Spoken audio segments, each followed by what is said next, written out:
যেটা তোমরা ধারণা করে দাবি করতে মনে মনে যে এরকম যদি হতো এরকম যদি হতো, সেটাও তোমাদের জন্য থাকবে, সেটাও তোমাদের জন্য থাকবে। এরপরে শেখ আসসালামু আলাইকুম রহমতুল্লাহ। ওয়া আলাইকুম আসসালাম রহমতুল্লাহ বরকাতু। আমার জানার বিষয় হচ্ছে তাবিজ কবজ। আপনার বিষয় কঠিন, আপনার বিষয় কঠিন। মানুষ যে ব্যবসা বাণিজ্য করে এবং কি লিখেছে শরীরে ব্যবহারের জন্য তাবিজ ব্যবহার করে থাকে, তা হাদিস কোরআনের আলোকে কতখানি সহি তা জানতে চাচ্ছি। না, আমার নবী সাল্লাল্লাহু আলাইহি ওয়াসাল্লাম হাদিসের মধ্যে জানিয়ে দিয়েছেন।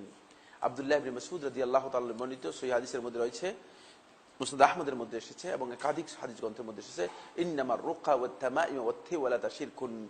এই তাবিজ মূলত শিরক, রাসূলুল্লাহ সাল্লাল্লাহু আলাইহি ওয়াসাল্লাম স্পষ্টভাবে শিরক বলেছেন। সুতরাং এই তাবিজ ঘরের মধ্যে দেন, মানে গায়ের মধ্যে দেন অথবা অন্য কোথাও দেন, গাড়ির মধ্যে দেন, যেখানেই দেন না কেন, কারণ তাবিজের কারণে আপনার অন্তরটা তাবিজের সাথে সম্পৃক্ত হয়ে যাবে। নাউযুবিল্লাহ। আমরা আল্লাহর সাথে কেন, আল্লাহ তাআলা কি দুর্বল নাকি? আপনার এই তাবিজ ছাড়া আপনাকে রক্ষা করতে পারবে না? কি মনে করেন আপনারা? হ্যাঁ, আপনারা কি মনে করতেছেন পারবেন না আল্লাহ তাআলা?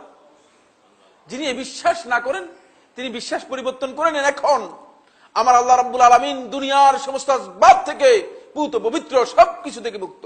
তিনি কোনো আসবাব ছাড়া সবকিছু করতে পারেন, সবকিছুর ক্ষমতা রাখেন। এটি আগে বিশ্বাস করে নেন, তাহলে আপনি তাবিজের মাসআলা বুঝতে আপনার জন্য সহজ হয়ে যাবে। আচ্ছা, আজ 5 বছর জিন আসে এবং কোরআন তেলাওয়াত করলে যায়, অনেক কষ্ট দেয়, একবারে যায় না, এখন কি করব? আমার মার অনেক কষ্ট হচ্ছে, এখন কিভাবে জিনটা, আল্লাহ কিভাবে জিনটি নিবে একটু বলবেন, কাজ করতে আমার কষ্ট হয়।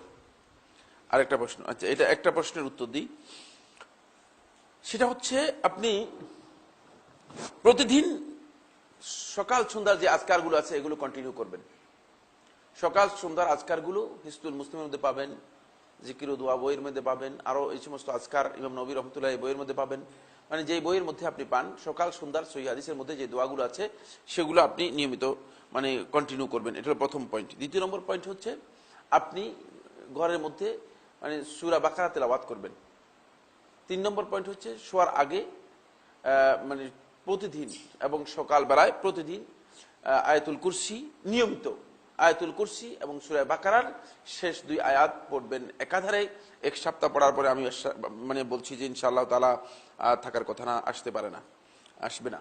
তারপরে আপনি কন্টিনিউ করে যান সকাল সন্ধ্যা জিকির।